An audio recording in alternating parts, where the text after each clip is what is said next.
ओम शांति।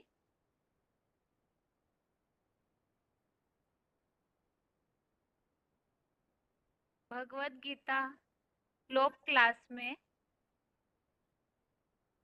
आज के क्लास में बेसिक कोर्स है।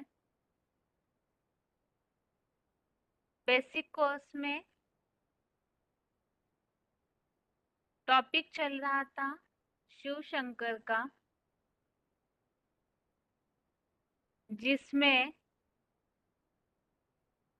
बात चल रही थी परम पिता शिव जब इस साकार सृष्टि पर आते हैं तो एक ही ऐसी व्यक्तित्व है, ऐसी पर्सनालिटी है जो परम पिता शिव के समान बन जाती है। और परम पिता शिव का स्थायित्व भी इसी बात में है कि वो इस सृष्टि पर आने पर भी उनके गुणों में बदलाव नहीं होता है। तो जो व्यक्तित्व उनके समान बन जाता है वो उनके गुणों को उसी तरह से प्रत्यक्ष करने के निमित्त बन जाते हैं, अर्थात शंकर। इस बात में जैसे हम समझ रहे थे, शंकर शिव समान बन जाते हैं। तो समान बनना अर्थात ही उनके गुणों को जैसे कि वैसे प्रत्यक्ष करना। उनके गुणों को शंकर वाली पर्सनालिटी परमपिता शिव के गुणों को अपने में इस तरह समाहित कर लेती है, ज्ञान और योग के तीव्र पुरुषार्थ के आधार पर, कि जब दुनिया के सामने ये व्यक्तित्व प्रत्यक्ष होता है तो दोनों में अंतर ही नजर नहीं आता। शिव और शंकर एक ही नजर आते हैं। इतनी एकाकार स्थिति शंकर परमपिता शिव के समान बना लेते हैं। और उसी बात को हमने जैसे पिछले हफ्ते समझा था, गुणों में समानता अर्थात कौन से गुणों में समानता। इसमें से एक गुण जो कि हमने पहले समझा है, अजन्मा का। अजन्मा के बारे में हमने समझ चुके हैं, जो भगवत गीता में श्लोकों के आधार से ये बातें सिद्ध होती है कि किस तरह से शंकर भी परमपिता शिव के अजन्म गुण को धारण करते हैं। अर्थात ही ना उनका आदि है ना ही अंत है, अनादि और अनंत कहे जाते हैं। इसके अलावा शास्त्रों में जो प्रूफ आए हुए हैं शंकर भी अजन्मा है, इसके बतौर जैसे कि शास्त्रों में उल्लेख है, शंकर के कोई माता पिता दिखाए नहीं जाते हैं।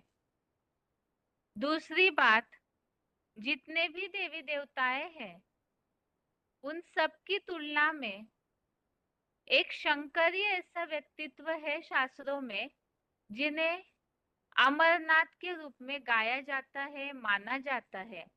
और अमरत्व की उपाधि उन्हें ही मिली है जो कि उनके इस शिव समान बनने के बाद अजन्मा इस गुण को सिद्ध करती है। इसके अलावा मृत्युंजय, मृत्यु के ऊपर जीत पाने के रूप में भी एक शंकरी है जिनका शास्त्रों में गायन है। और महामृत्युंजय मंत्र के रूप में लोग आराधना भी करते हैं। इसके अलावा दूसरा गुण हम पिछले हफ्ते समझे थे, अभोक्ता का। अब अभोक्ता अर्थात क्या? एक तो है कि आत्माएं दो प्रकार के फल भोगती है। एक तो पुण्य कर्म करती है तो उसका फल सुख, और पाप कर्म करती है तो उसका फल दुखों के रूप में भोगती है। अब परम पिता शिव जिस तरह अभोक्ता है, अर्थात पाप और पुण्य, और उसके द्वारा जो फल मिलता है सुख और दुख, इन दोनों भी भोगों से परे है, अर्थात अभोक्ता है।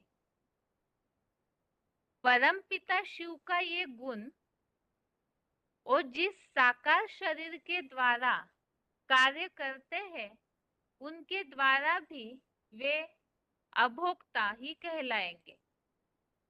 अब किस तरह से, इसे समझने के लिए ही, जैसे पिछले हफ्ते हमने समझा था, दो बातें हैं, एक तो पाप का फल और एक पुण्य का फल। इसमें से पाप का फल दुख और पाप, इसके बारे में हमने पिछले हफ्ते समझा था कि पापों का फल भोगते नहीं है।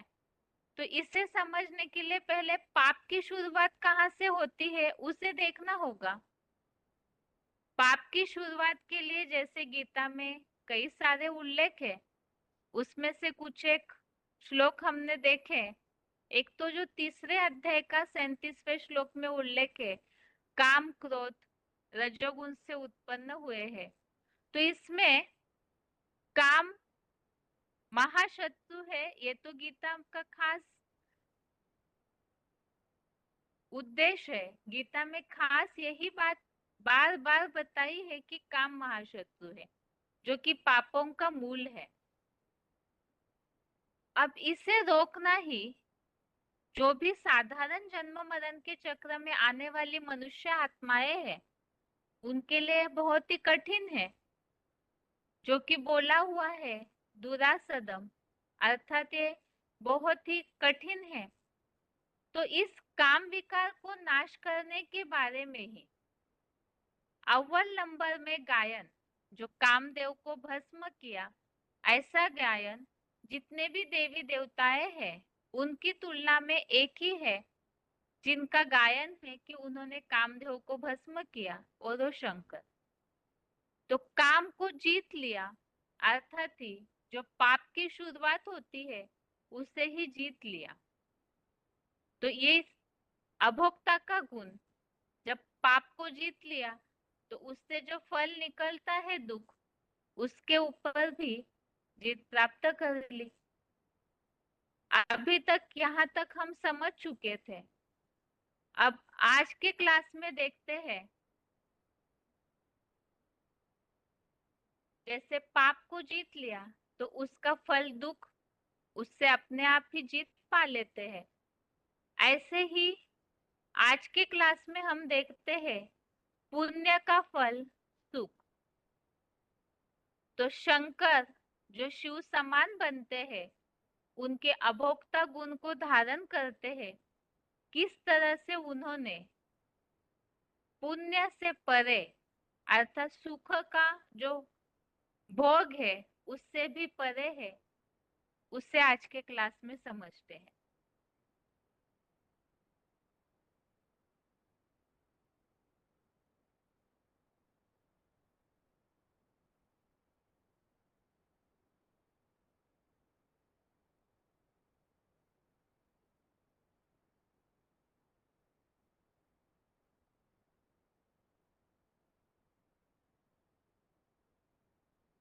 तो पुण्य का फल अर्थात सुख, शंकर जो शिव समान बन जाते हैं वो इस फल से भी अभोक्ता है। अब जैसे शास्त्रों में जितने भी देवी देवताएं हैं, जितने भी धार्मिक ग्रंथ है, धार्मिक जितने भी वर्णन है, उन सब में अगर हम देखें तो देवताओं को सबको स्वर्ग या वैकुंठ में दिखाया जाता है। इसमें जैसे कि हम देखते हैं जितने भी देवी देवताएं हैं उनको पूरी तरह से साज श्रृंगार सहित स्वर्ग के सुख भोगते हुए दिखाया जाता है। तो ये बात ही स्पष्ट करती है कि वो देवताएं सुख भोगते हैं। लेकिन इससे एक निराली हस्ती है अर्थात शंकर, जिन्हें महादेव कहा है। जितने भी देवी देवताएं हैं उन सबकी तुलना में वो महादेव है, बड़े से बड़ा देव है। उसके बावजूद भी उन्हें पूरी तरह से वैरागी के रूप में ही हर जगह दिखाया जाता है। जितने भी धार्मिक चित्र है, जितने भी धार्मिक वर्णन है, शास्त्रों में भी जो वर्णन किए जाते हैं, उन सब में ही शंकर ही एक ऐसा देवता है। उन्हें अन्य देवी देवताओं की तरह न कोई साज श्रृंगार दिखाया जाता है, न ही कभी महलों का सुख लिए हुए दिखाया गया है, न ही कोई इस तरह से स्वर्ग का, वैकुंठ का सुख भोगते हुए दिखाया हुआ है।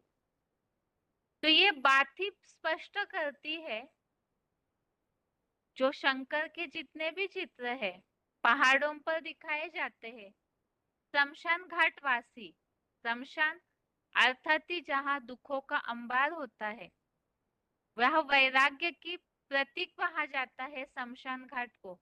तो ऐसे दिखाते हैं कैलाशवासी, जो पहाड़ों जैसी ऊंची स्टेज में दिखाया जाता है और हमेशा ही तपस्वी रूप में ही दिखाते हैं। तो ये जो वैराग्य का प्रतीक दिखाया हुआ है, अर्थात ही हमेशा ही स्थित प्रज्ञ, स्थिर स्थिति में ही उनको दिखाया जाता है। न पाप का फल, न पुण्य का फल, न अति ऐसा सुख की कोई स्टेज, ना कोई दुख की स्टेज। इन सब से, इन भोगों से ही परे की स्थिति दिखाई जाती है। तो ऐसी स्थिति शंकर ने जो बनाई है शिव समान, उसका कारण तो हमने पहले ही समझा कि जो याद की तपस्या करते करते परम पिता शिव को निरंतर अंतर पड़े बिना याद करते करते वो ऐसी भोग की स्थिति से परे हो जाते हैं। और इसी बात का वर्णन भगवत गीता में हर जगह योगी बनने के लिए बताया है। और ऐसी जो योग की स्थिति है, याद की निरंतर की स्थिति, वो एक महादेव शंकर ही है जिनमें दिखाई देती है। और इस स्थिति का वर्णन ही 5वें अध्याय के 19वें श्लोक में, अध्याय 5 श्लोक नंबर 19, जो भोग से परे की स्थिति अर्थात इस समान एक रस ऐसी स्थिति का वर्णन इस श्लोक में किया है। 5वें अध्याय का 19वां श्लोक। श्लोक है, इहैव तैर्जितः सर्गो येषां साम्ये स्थितं मनः निर्दोषं हि समं ब्रह्म तस्मात् ब्रह्मणि ते स्थितः। अर्थात जिनका मन समानता में स्थित है, उन्होंने यहाँ दुखधाम में ही सारे हिंसक संसार को गीता ज्ञान और राजयोग से जीता है। क्योंकि परम ब्रह्म निर्दोष और समान है, अतः वे आत्मस्थ सहज राजयोगी सो सहयोगी परम ब्रह्म में ही स्थिर है। इस श्लोक में जो उल्लेख आया है, जिनका मन समानता में स्थित है, तो याद के बल पर उन्होंने इस संसार को जीता है। अर्थात वो ऐसे एक रस समान स्थिति में स्थिर हो जाते हैं। अर्थात ही शंकर इस तरह से याद की स्थिति के द्वारा ऐसे जो स्थिर बन जाते हैं, जैसे हमने पहले समझा था, परम पिता शिव का स्थायित्व इसी में है कि साकार में आने पर भी उनके गुण बदलने नहीं चाहिए। तो इसी बात के लिए ये बात यह स्पष्ट हो जाती है। शिव जिस साकार द्वारा अपना कार्य करके दुनिया में प्रत्यक्ष होते हैं, वह जीते जी संसार के बंधनों से मुक्त हो जाते हैं। ऐसी जो समानता की स्थिति है, उसके लिए ही ना दुख में दुखी होते, ना सुख में अति खुश होते, हर स्थिति में एक रस, इसका वर्णन ही 5वें अध्याय के ही 20वें श्लोक में भी आया हुआ है। अध्याय 5 का श्लोक नंबर 20 में भी इस प्रकार का वर्णन है।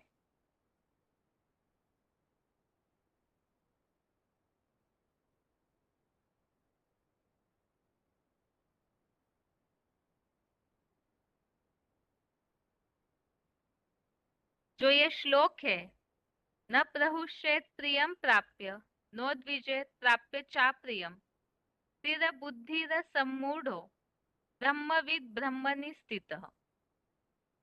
इस श्लोक में इस प्रकार का वर्णन आया हुआ है कि वो प्रिय को पाकर हर्षित भी नहीं होते हैं और अप्रिय को पाकर के दुखी भी नहीं होते।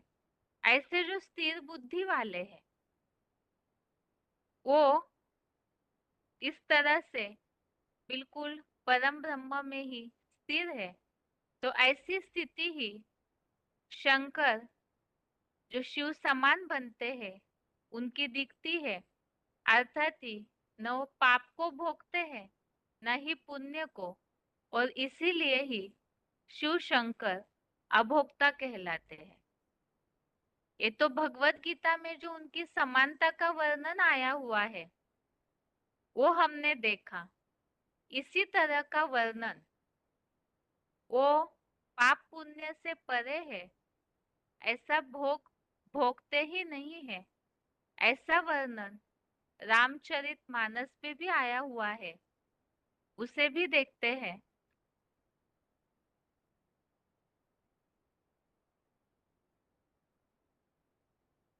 आगे है,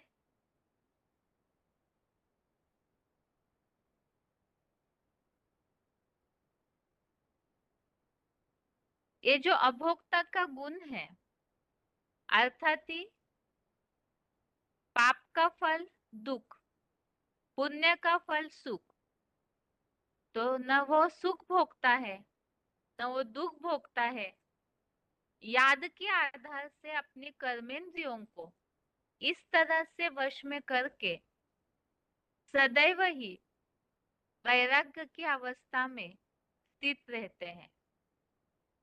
तो ऐसे जो योगीपन का गायन है, सदैव के लिए ही जो याद की योग की स्थिति में रहते हैं, तपस्या की स्थिति में रहते हैं, और वो काम रहित अभोक्ता है, जिसका वर्णन तुलसीदास जी के रामचरितमानस में बाल कांड 20 में इस तरह उल्लेखित है, जो कि पार्वती ने शंकर के लिए ये बात कही हुई है।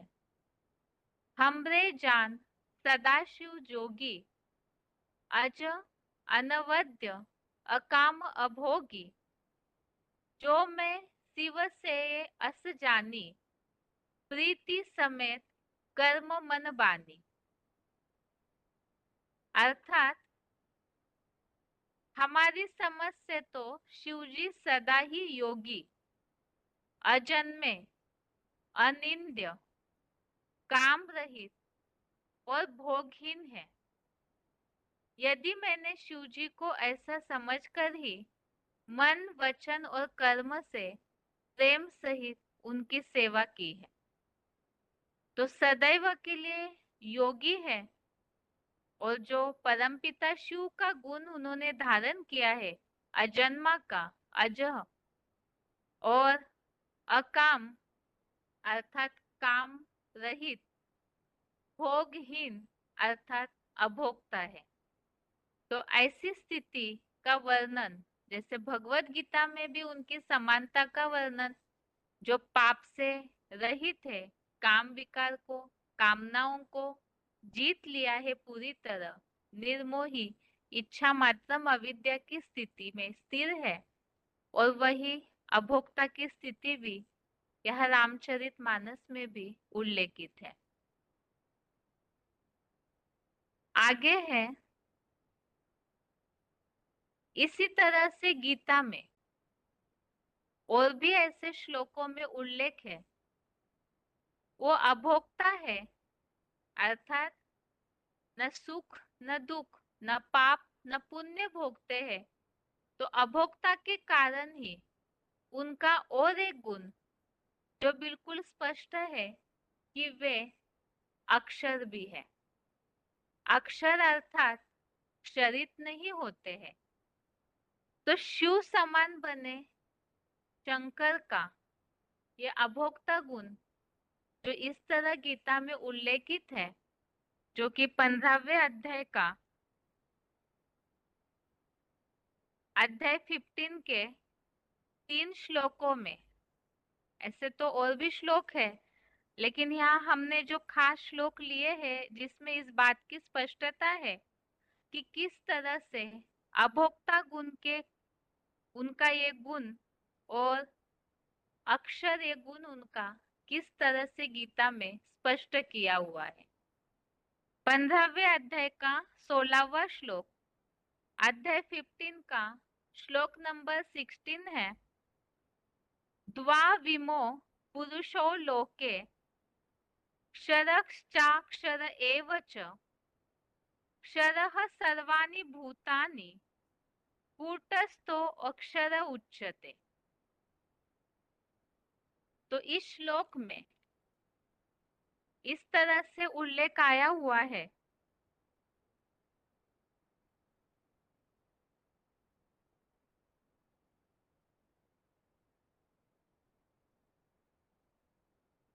एक तो संसार में 2 प्रकार की आत्माएं हैं। एक तो अक्षर है, अर्थात जो कि अक्षर एक तो परम पिता शिव है जो कि सदैव के लिए अभोक्ता है और उसी के साथ अक्षर भी है। और एक है जो है तो भोक्ता, लेकिन परम पिता शिव की याद के आधार से, उनके संग के रंग से, जैसे कि हमने समझा था, जिनको याद करेंगे तो उनके जैसे ही बन जाते हैं। तो शंकर ही निरंतर याद की स्थिति के आधार से ऐसी भोक्ता होते हुए भी अभोक्ता की स्थिति को धारण कर अक्षर बनते हैं और जिन्हें ही भगवत गीता में इसी 15वें अध्याय में परमात्मा इस तरह से कहा हुआ है। तो ये जो उल्लेख है, ये उल्लेख आया हुआ है 15वें अध्याय के 17वें श्लोक में। अक्षर अर्थात अभोक्ता, अभोक्ता बन करके वो अक्षर बन जाते हैं, तो और प्राणियों की तुलना में याद की स्थिति के आधार से वो ऐसी ऊंची स्थिति कूटस्थ अक्षर उच्यते, ऐसी ऊंची स्थिति बना करके वो अक्षर अर्थात शरीर न होना ऐसी स्थिति बना लेते हैं और वही स्थिति उन्हें परमात्मा की उपाधि दी जाती है। 15वें अध्याय का 17वां श्लोक है, अध्याय 15 का ही 17 नंबर श्लोक। इसमें उल्लेख है, उत्तमः पुरुषस्त्वन्य परमात्मेत्युदाहृतः यो लोकत्रयमाविश्य बिभर्त्य अव्यय ईश्वरः। इस श्लोक में भी जो उल्लेख आया हुआ है, जो 16वें श्लोक में उल्लेख है कि 2 प्रकार की आत्माएं हैं, एक तो क्षर और एक अक्षर, और यहाँ बताया 17वें श्लोक में इन दोनों क्षर और अक्षर में प्राणी मात्र अर्थात जितने भी मनुष्य आत्माएं हैं, जितने भी प्राणी मात्र है, और सब क्षर क्षरित होने वाले अर्थात नीचे गिरने वाले हैं, एक सदाशिव ज्योति, वो तो सदैव अक्षर है ही। इनसे भिन्न सर्वोत्तम आत्मा परमात्मा ऐसे कहा जाता है। तो वो अमोघ वीर्य अर्थात ऐसा श्रेष्ठ शासक है जो तीनों लोकों को अधिकार में लेकर विशेष पोषण करता है। तो यह श्लोक में खास उल्लेख हम देख रहे हैं कि अक्षर बनने के कारण ही वो परमात्मा अर्थात ऐसी सर्वोत्तम आत्मा श्रेष्ठ ते श्रेष्ठ आत्मा बन जाती है। और इसी तरह से 18वां श्लोक, श्लोक नंबर 18 में भी इसी बात का उल्लेख स्पष्ट किया है। श्लोक है 15वें अध्याय का 18वां श्लोक। यस्मात्क्षरमतीतो अहम अक्षरादपि चोत्तमः अतोऽस्मि लोके वेदे च प्रथितः पुरुषोत्तम। अर्थात जिस अक्षर आदि नारायण महादेव से भी आत्मस्थिति में सदाकाल अतीत और उत्तम आत्मा मैं हूँ, तथापि लोक और वेद में क्षर को भी पुरुषोत्तम कहा है। अर्थात ही एक जो क्षरित होने वाली आत्मा जो अक्षर बन जाती है, तो उन्हें ही वेदों में पुरुषोत्तम कहा हुआ है। इसी बात का उल्लेख जो ऋग्वेद में आया हुआ है, एक अभोक्ता और जो भोक्ता अभोक्ता बन जाता है, उसके बारे में ऋग्वेद में इस प्रकार उल्लेख आया है। त्वा सुपर्णा सयुजा सखाया समानम वृक्षम परिशस्व जाते। तो इस उल्लेख में इस तरह से बात स्पष्ट की है कि इस सृष्टि रूपी वृक्ष में दो पंछी है, एक तो है अभोक्ता और दूसरा भोक्ता प्लस अभोक्ता। अर्थात जो भोक्ता होते हुए भी ऐसी अपनी याद के आधार से स्थिति बना लेते हैं जो अभोक्ता बन जाता है, तो वो आत्मा और कोई नहीं बल्कि जो शिव समान बन जाती है और ऐसे परमपिता शिव के अभोक्ता गुण को धारण करके परमपिता शिव को प्रत्यक्ष करती है। तो शिव समान बनना अर्थात ही उनके गुण को इस तरह से वो प्रत्यक्ष करती है। ये तो हमने अभी तक दो गुण समझे। एक अजन्मा जो पिछले हफ्ते हमने समझा था, किस तरह से शंकर शिव के अजन्मा गुण को प्रत्यक्ष करते हैं, इस सृष्टि की शुरुआत करते हैं नई दुनिया की। उन्हीं से सारी प्राणियों की संसार की उत्पत्ति शुरुआत होती है और अंत में सब प्राणी मात्र उनमें समा जाते हैं। और इसके साथ ही वो अजन्मा है, तो इसीलिए उनकी न जन्म न मृत्यु का कहीं उल्लेख मिलता है। और दूसरा ये गुण अभोक्ता का, वो भी हमने समझा कि वो पाप, जैसे पाप का भोग नहीं भोगते, काम वासना को, काम देव को उन्होंने जीत लिया। और पुण्य के बारे में भी समझा कि स्वर्ग में वैकुंठ में कभी भी महादेव शंकर को दिखाया नहीं जाता है। सदैव इन भोगों से परे की स्थिति अर्थात पहाड़ जैसी ऊंची स्टेज में वैराग की अवस्था में दिखाया जाता है। और जो रामायण में अर्थात रामचरितमानस जो तुलसीदास जी ने बनाया है, उसमें भी जो उल्लेख आया हुआ है अकाम अभोगी का, वो भी हमने देखा, जो इस बात को स्पष्ट करता है कि एक शंकर महादेव ही है जो इस तरह से अकाम अर्थात काम रहित और अभोगी है। और भगवत गीता में ही इस अभोक्ता के गुण द्वारा जो अक्षर बन जाते हैं। परमपिता शिव तो अक्षर है ही, जो कभी भी क्षरित नहीं होते, और उनका ये गुण ही महादेव शंकर किस तरह धारण करते हैं, और उन बातों का ही उल्लेख जो भगवत गीता में आया हुआ है, उसे भी हमने देखा। और आगे है तीसरा गुण अकर्ता का।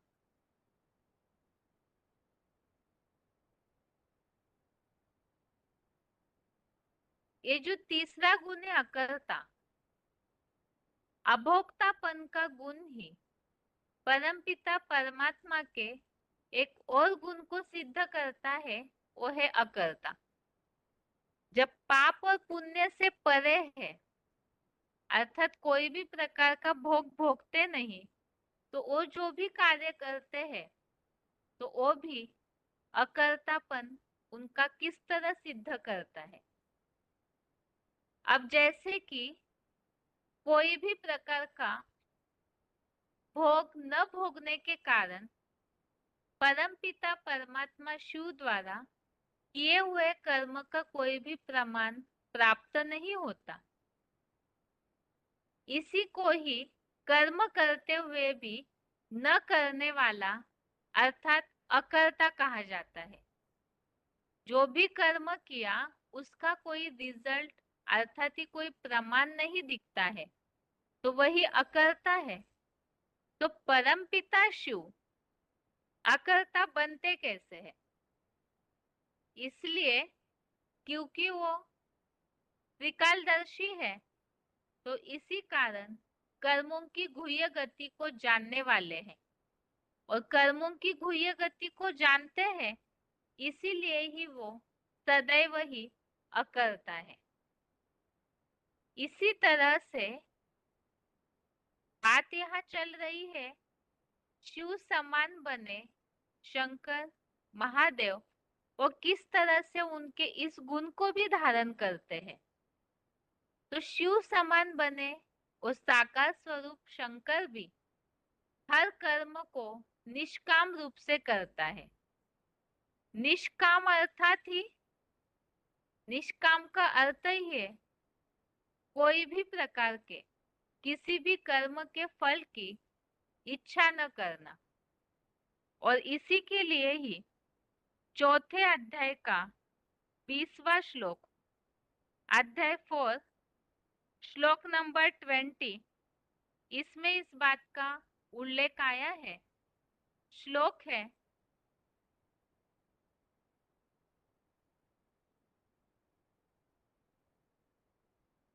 श्लोक है अध्याय 4 का श्लोक नंबर 20, त्यक्त्वा कर्म फलासंगम नित्य तृप्तो निराश्रयः कर्मण्यभिप्रवृत्तोऽपि नैव किंचित करोति यः। तो इसमें इस बात का उल्लेख है, त्यक्त्वा अर्थात त्याग करना, कर्म फलासंगम अर्थात ही जो कर्मों का फल है उसका पूरी तरह कर्म फल की आसक्ति का त्याग करना, और ऐसे जो आश्रयहीन कर्म फल की आसक्ति को त्यागने वाला अर्थात निष्काम, जिससे नैष्कर्म्यम सिद्धिम ऐसे उल्लेख आया है भगवत गीता में, तो इस तरह से सदा संतुष्ट हुआ वह सहज योगी सांसारिक कर्म में अच्छी तरह लगा रहने पर भी कुछ भी नहीं करता है। तो इसे ही निष्काम कर्म, सारे कर्मों में लगा हुआ रहने पर भी कर्मों के फल की आसक्ति को त्यागना, और कर्मों के फल का जो रिजल्ट निकलता है उसी से ही, उसी को ही त्याग लिया, तो कर्मों के फल की कोई इच्छा ही नहीं रखी। तो इसी बात से ये बात स्पष्ट है कि वो अकर्ता है।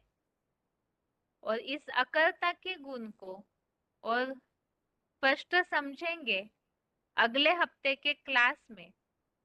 आज के टॉपिक में जो हमने खास बातें समझी, एक तो अभोक्ता का गुण, इसमें एक बात समझी जो पुण्य से सुख के फल से परे है, अर्थात शंकर महादेव को वैराग की स्थिति में दिखाते, स्वर्ग के सुख भोगते हुए नहीं दिखाते। दूसरी बात, और जिसके लिए हमने श्लोक भी देखा, 5वें अध्याय का 19 और 20वां श्लोक, जो उनकी इस गुण को अर्थात समानता में स्थित हो जाते हैं, इस बात को स्पष्ट करता है। इसी तरह से रामचरितमानस में आया हुआ उल्लेख भी समझा, और भगवत गीता के 15वें अध्याय के 16, 17, 18 इन तीनों श्लोकों में जो उल्लेख आया हुआ है, वो भी समझा कि वो अभोक्ता गुण के आधार से वो अक्षर बन जाते हैं, और अक्षर बनते हैं तो उन्हें परमात्मा अर्थात सर्वोत्तम आत्मा कहा जाता है, जो कि परम पिता के समान बन जाते हैं। और ये अभोक्ता गुण से ही ये बात स्पष्ट हो जाती है कि वो अकर्ता भी है, क्योंकि कोई भी कर्मों के फल को भोगते नहीं, अर्थात कर्मों के फल की आसक्ति को पूरी तरह से त्यागा हुआ। ये तो शिव शंकर के टॉपिक में आज समझी हुई नई बातें, और आगे है आत्मा का पार्ट की रिवीजन।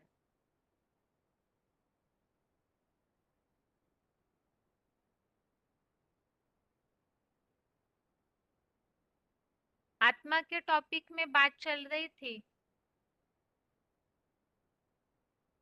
बुद्धि का नाश होने का कारण हमने समझा, और उसके लिए जरूरी है भगवान की याद, और याद के साथ कर्मों की जानकारी भी होना जरूरी है। और इसके बारे में हमने पिछले हफ्ते श्लोक भी समझे थे। कर्मों की जानकारी होना इसलिए जरूरी है क्योंकि कलयुगांत में कर्मों की थ्योरी को कोई जानते नहीं है। बड़े बड़े विद्वान ऋषि मुनि आदि भी कर्मों की थ्योरी के बारे में चकरा जाते हैं। तो कर्मों की थ्योरी का ज्ञान कौन देगा, जब और मनुष्य मात्र जो जन्म मरण के चक्र में आते हैं और जब स्वयं चकरा जाते हैं, तो फिर कर्मों की गति का ज्ञान कैसे देंगे औरों को। तो एक भगवान ही है जो त्रिकालदर्शी है, इसीलिए ही कर्मों की गति का ज्ञान देते हैं। और वो ज्ञान देते कैसे हैं, तो उसके लिए ही हमने समझा था, वो ज्ञान देते हैं श्रीमत के माध्यम से। और इसी के लिए ही आज के क्लास में हम समझते हैं श्रीमत का महत्व। श्रीमत के द्वारा किस तरह ज्ञान मिलता है, जैसे कि टॉपिक चल रहा था, बुद्धि जब तामसी हो जाती है, कुमति हो जाती है, तो कर्म भी तामसी हो जाएंगे, और इसका फल पाप कर्म बढ़ते हैं, पापों का फल है दुख। अब इससे विपरीत करना है, मन बुद्धि को स्थिर करना है, तो इसके लिए एक तो हमने समझा पिछले पापों का विनाश करने के लिए याद का महत्व। इसी तरह से कर्मों की जानकारी जो भगवान स्वयं देते हैं, अगर इस कर्मों की जानकारी हम लेंगे, बुद्धि को सात्विक करेंगे, तो कर्म भी सात्विक होंगे। और एक कर्मों की जानकारी ज्ञान जो भगवान देते हैं, इस ज्ञान के द्वारा मिलती है। तो ज्ञान देने का तरीका क्या है, भगवान जिन्हें बुद्धिमानों की बुद्धि कहा जाता है, वो दिव्य बुद्धि के दाता है, जो गीता के ही 3 अध्याय का 42वां श्लोक, अध्याय 3 का श्लोक नंबर 42, इसमें जो उल्लेख आया है, कि भगवान बुद्धिमानों की बुद्धि है। तो वो बुद्धिमानों की बुद्धि ही एक निश्चयात्मक मत जो देते हैं, ज्ञान देने का माध्यम क्या है, तो वो माध्यम हम समझ रहे हैं। ज्ञान देंगे तो उसका तरीका, उसका सोर्स क्या है, तो वो सोर्स है श्रीमत। भगवान बुद्धिमानों की बुद्धि है जो कि ज्ञान देते हैं अर्थात श्रीमत देते हैं।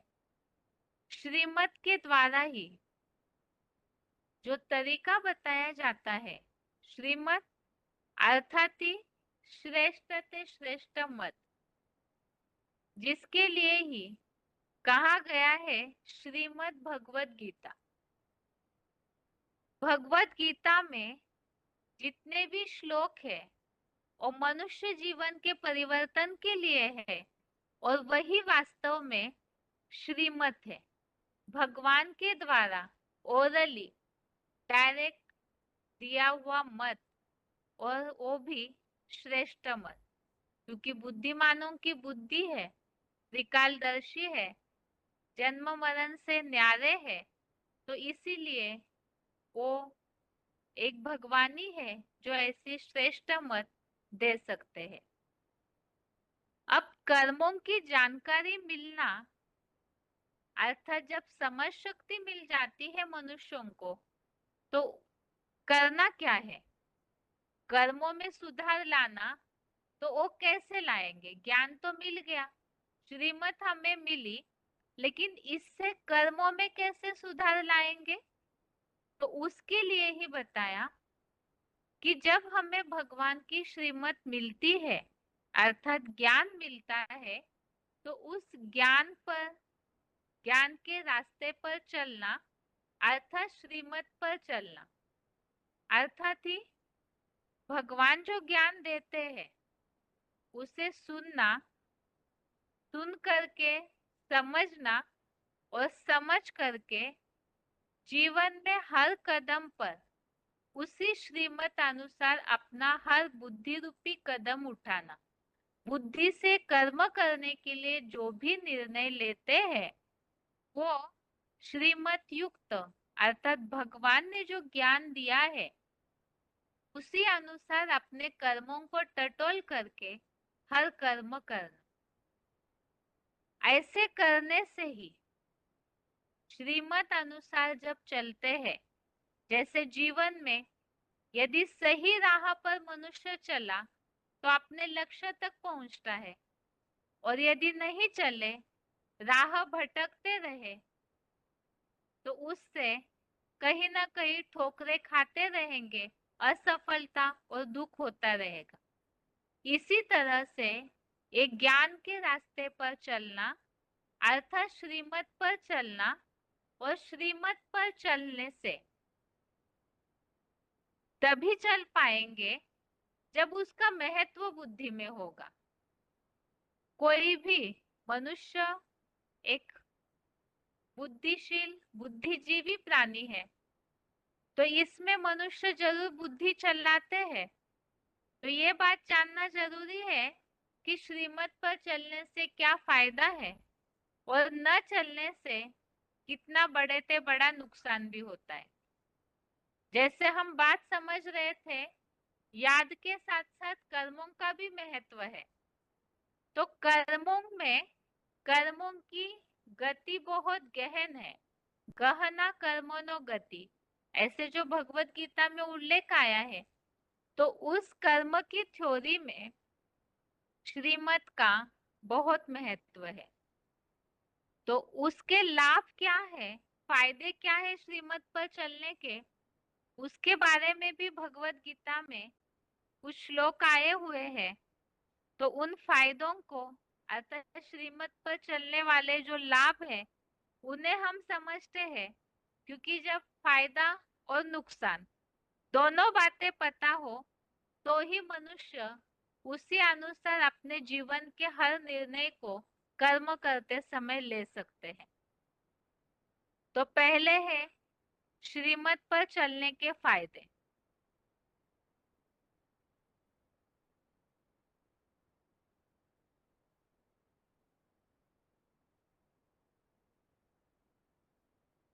अगर कर्मों की थ्योरी में मुख्य बात है नीचे गिरने का कारण है अनेकों का संकलन, अनेक मतों से दुर्गति हुई है, मानव मत पर मन मत पर चलते चलते दुर्गति हुई। अब जब जानकारी हो गई कि कर्मों की गति का ज्ञाता कौन है, कैसे हमें कर्मों की गति श्रीमत द्वारा पता चलती है, तो फिर भी अगर नहीं चलते तो नुकसान तो होगा ही, और नुकसान भी हम समझेंगे, लेकिन सबसे पहले फायदे हैं। श्रीमत का पहला लाभ, सब कामनाएं पूरी हो जाती है। जो 15वें अध्याय का ही 20वां श्लोक, अध्याय 15 का श्लोक नंबर 20,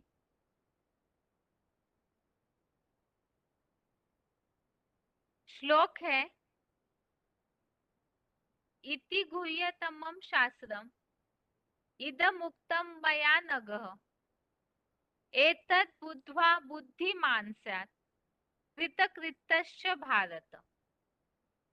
अर्थात हे निष्पाप, इस प्रकार यह गुह्यात गुह्यतरम गीता शास्त्र मैंने तुम्हें बताया है,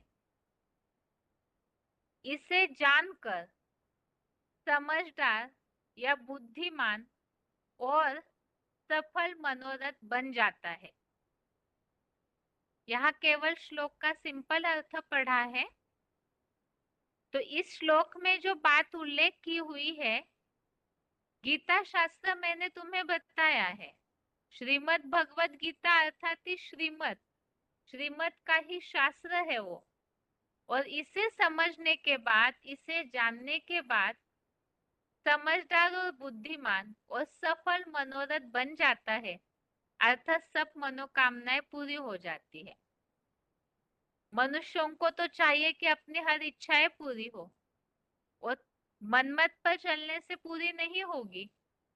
श्रीमत अनुसार हर कर्म हो, तो ये बात भगवान ने बोली है कि जो भी मन में है वो सब सफल मनोरथ बन जाएगा। और दूसरा फायदा है श्रीमत का, सदा सलामत रहेंगे।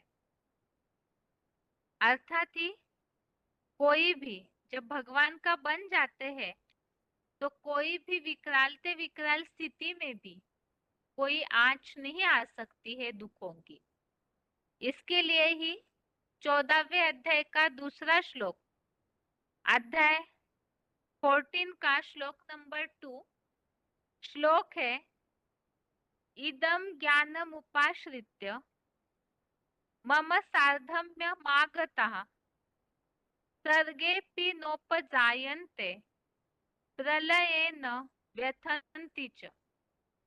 अर्थात इस ज्ञान का आश्रय लेकर मेरे समान गुणधर्म को प्राप्त हुए संसार में उत्पन्न नहीं होते और प्रलयांत अर्थात महाविनाश में भी व्यथित नहीं होते, जिसके लिए ही मुसलमानों के कुरान में उल्लेख है खुदा के बंदे कयामत में भी मौज में रहेंगे। तो खुदा के बंदे अर्थात जो वही है जो भगवान के द्वारा दी हुई श्रीमत का पूरी तरह से अनुसरण करते हैं, भगवान के ज्ञान का आश्रय लेते हैं, तो कभी भी व्यथित नहीं होंगे, विनाश काल में भी सदा सलामत अर्थात सेफ रहेंगे। आगे श्रीमत का अगला फायदा है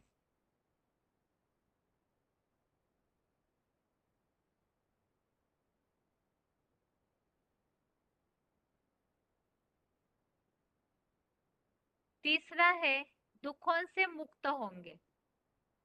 भविष्य के लिए बता दिया, सदा सलामत रहेंगे, जीवन भर की मनोकामनाएं पूरी होती रहेगी और दुखों से भी मुक्त होंगे। इसके लिए ही 9वें अध्याय का पहला श्लोक, अध्याय 9 श्लोक नंबर 1, श्लोक है श्री भगवान उवाच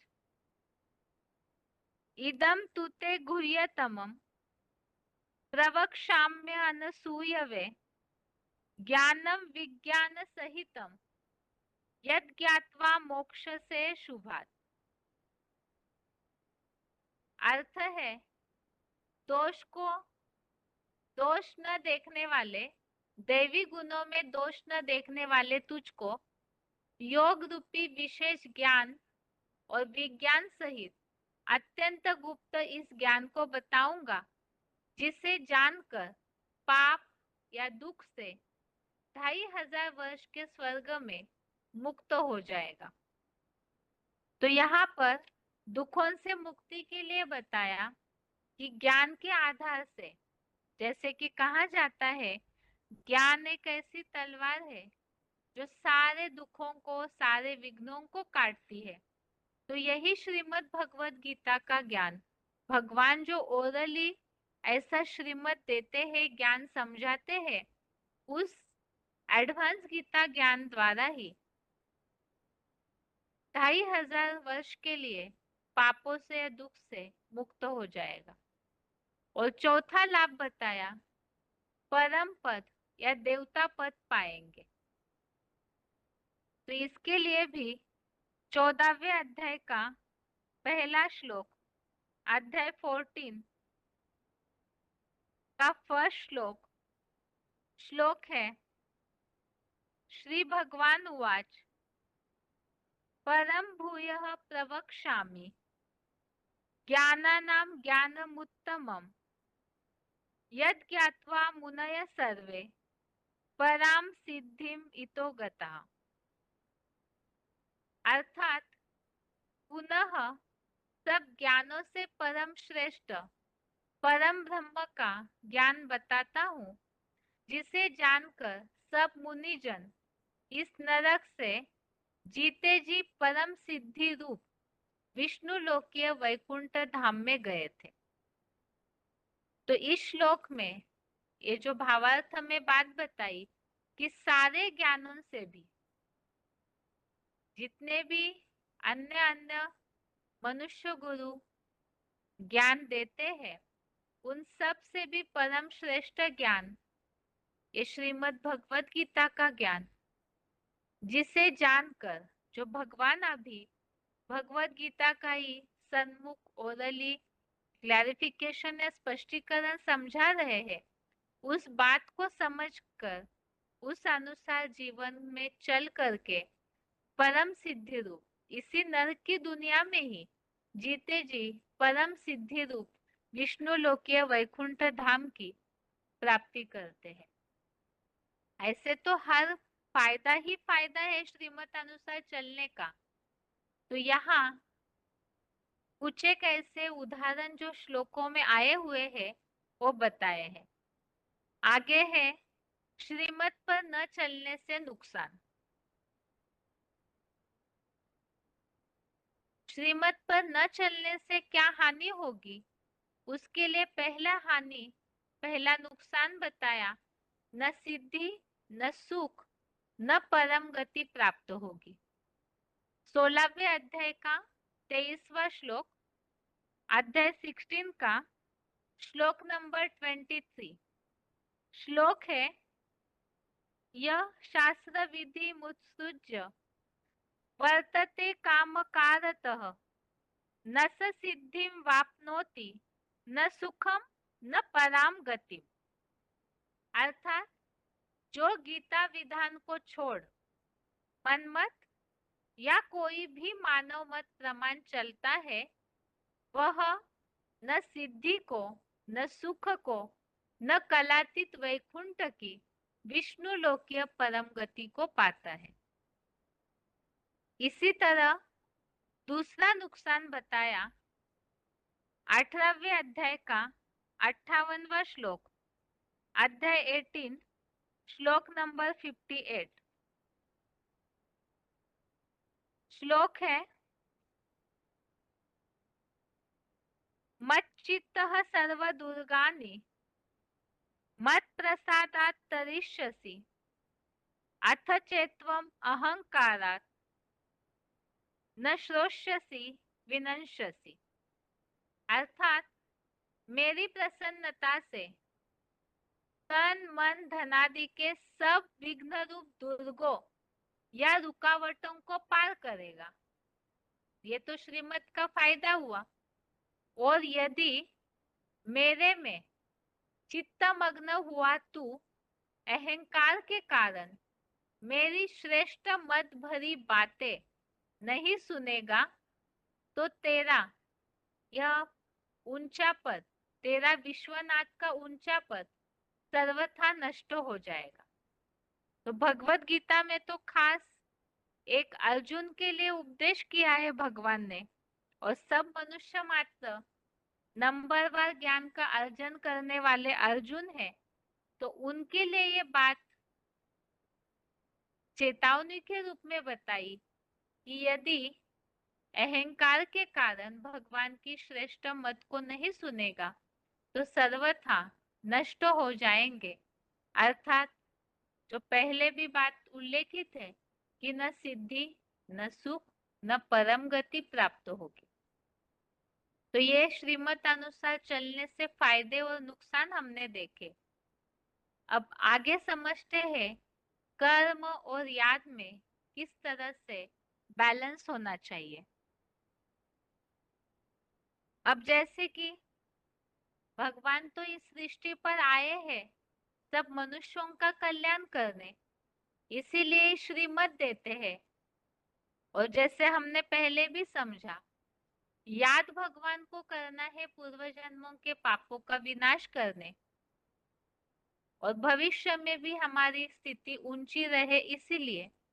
और कर्मों को इसीलिए समझना है, कर्मों की गति को, जो श्रीमत अनुसार हम जितना कर्म करेंगे तो उसी अनुसार सिद्धि, सुख और परम गति प्राप्त होगी, जो कि भगवान के द्वारा ओरली दिए जा रहे श्रेष्ठ मत या श्रीमत को सुनकर और बुद्धि द्वारा उस समझ करके ज्ञान के रास्ते पर जितना चलते रहेंगे तो उतना ही कर्मों में सुधार आता रहेगा, सिद्धि प्राप्त होगी।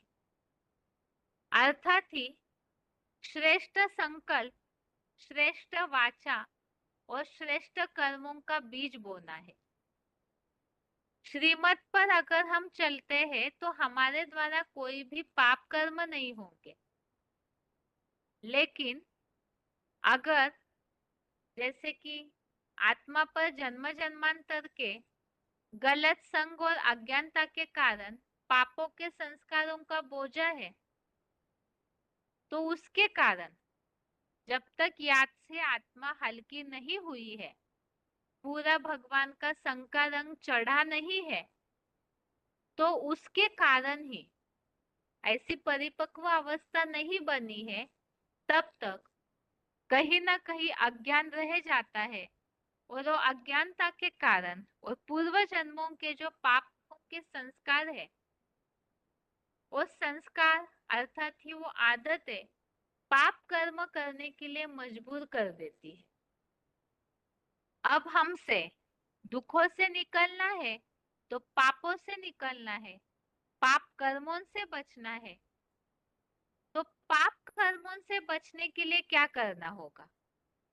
याद तो हम कर रहे हैं पूर्व जन्मों के पापों को भस्म करने के लिए, भविष्य में भी ऐसे न हो तो इसीलिए कर्म और याद दोनों का बैलेंस होना चाहिए। अर्थात ही मन बुद्धि से हर प्रकार से एक भगवान का ही संग का रंग हमें मिलता रहे। वो कैसे मिलेगा? मन बुद्धि से जब याद कर रहे हैं लेकिन कर्म गलत कर रहे तो भी नुकसान है।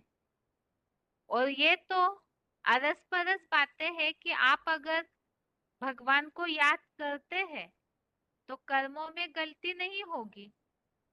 तो इसीलिए ही खास बात कि कर्म करते हुए भी भगवान की याद निरंतर होनी चाहिए। जब निरंतर भगवान को कर्म करते हुए भी याद करेंगे तो ही पापों से बच सकते हैं। ये कैसे होगा? तो इसके लिए ही भगवत गीता में बताया है कि हर कर्म जो भी करे वो भगवान के लिए अर्पित होने वाला कर्म हो, जिसे भगवत गीता में 2 शब्दों में बताया है, मन मना भव और मध्यजी भव। मन भी मेरे में लगाओ और मध्यजी भव अर्थात जो भी कर्म करते हैं वो भी मेरे प्रति अर्पण करो। तो इससे ही याद भी सहज होगी, निरंतर भी होगी, क्योंकि मन बुद्धि से याद कर ही रहे और हर कर्म भी भगवान के प्रति अर्पण करना है इस भाव से करेंगे, तो उससे याद निरंतर होगी, तो पाप कर्मों से बचेंगे। तो ज्ञान के आधार से ही अब ऐसे कर्म भगवान के प्रति अर्पण करना है, तो उसके लिए जरूरी है कि भगवान को यथार्थ रीति पहचानना। तो ज्ञान के आधार से भगवान को यथार्थ रीति पहचानेंगे। जैसे कि पहले हमने शुरुआत में इस टॉपिक में समझा, भक्ति मार्ग में भक्तों की याद सहज निरंतर क्यों नहीं होती है। जैसे कि हमने जो कबीरदास जी के दोहे में भी उल्लेख किया है कि वो आर्टिफिशियल याद है, उसे वास्तव में स्मरण नहीं कहा जाता भगवान का, क्योंकि यथार्थ और निरंतर और सहज याद है ही नहीं। इसी के लिए हमने समझा था सहज निरंतर याद तब होगी जब भगवान से संबंध जुटा होगा। संबंध जोड़ेंगे तो नजदीकी आएगी, तो निरंतर सहज याद होगी। संबंध जोड़ने के लिए भगवान की पहचान चाहिए, तो ज्ञान के आधार से ही भगवान की वो पहचान होती है, जिसे हमने पहले भी समझा कि ज्ञान अर्थात ये दिव्य बुद्धि, दिव्य नेत्र, जिस ज्ञान के नेत्र द्वारा ही भगवान को जो प्रैक्टिकल में कार्य करते हैं उन्हें समझ सकते हैं और संबंध का अनुभव भी कर सकते हैं। तो ये ज्ञान ये बहुत जरूरी है। कर्म करना है, याद निरंतर हो, उसके लिए कर्मों का ज्ञान चाहिए और कर्मों में सुधार हो, इसके लिए भगवान की याद जरूरी है। भगवान की याद के लिए भगवान को पहचानना जरूरी है। भगवान की पहचान ज्ञान से होती है। तो इसीलिए ही आत्मा को, जो मन बुद्धि रूपी आत्मा क्षीण हो चुकी है, बुद्धि रूपी सारथी कमजोर पड़ चुका है, इसी के कारण सारा नुकसान ही नुकसान होता है मनुष्य जीवन में। तो इन सब बातों के लिए जरूरी है ज्ञान। तो वो ज्ञान क्या है, आत्मा के लिए कितना महत्वपूर्ण है। जैसे शरीर के लिए जितना महत्वपूर्ण भोजन और पानी, इसी तरह से आत्मा के लिए भी आत्मा का जल क्या है और भोजन क्या है, उसे अगले हफ्ते के क्लास में समझते हैं। आज के लिए आत्मा के टॉपिक की रिवीजन यहाँ तक ही, जो कि आज के क्लास में हमने समझा है। बुद्धिमानों की बुद्धि एक भगवानी है और जिनके द्वारा जो निश्चयात्मक मत, श्रेष्ठ मत मिलती है वो श्रीमत है, और उस श्रीमत पर चलने से कर्मों की जो गहन गति है उसमें हम कहीं भी पाप कर्म नहीं होने देंगे, पापों से बच सकते हैं।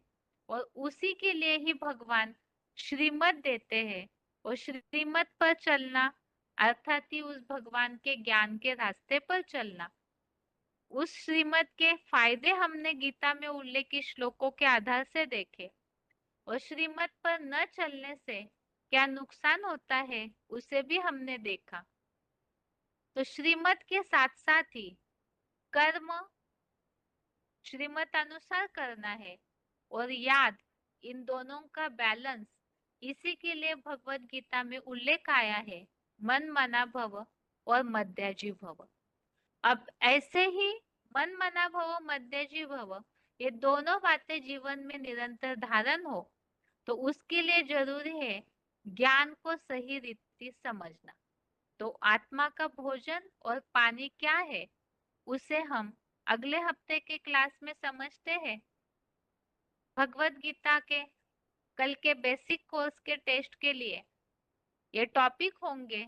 एक तो शिव समान बने शंकर महादेव का अभोक्ता और अकर्ता का गुण, और आत्मा के टॉपिक में कर्म याद का बैलेंस, श्रीमत का महत्व और श्रीमत पर चलने से फायदे और न चलने से नुकसान। इसके साथ ही आज के लिए गीता क्लास यहाँ तक ही। ओम शांति।